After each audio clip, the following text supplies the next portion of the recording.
క్రూర కార్యాలు చేస్తాము, మేము గొప్ప కార్యాలు చేస్తాము, మేము శక్తిగల కార్యాలు చేస్తాము అంటే మన వల్ల జరిగే పని కాదు. క్రైస్తవ జీవితం అనేది ఒక ఇండిపెండెంట్ లైఫ్ కాదు.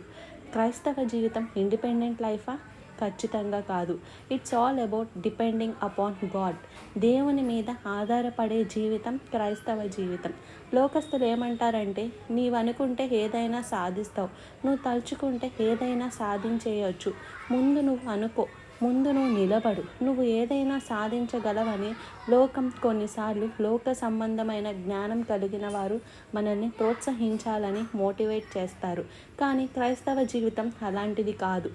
కోర్స్ మనకి సెల్ఫ్ కాన్ఫిడెన్స్ ఉండాలి, మనం ఏదైనా చేయగలము అన్న కాన్ఫిడెన్స్ ఉండటం తప్పు కాదు. కానీ దానికి మనం జత చేయాల్సిన మాట ఏంటో తెలుసా? ఇది దేవుని వలన మాత్రమే సాధ్యమైనది. మనం ఏదైనా సాధించగల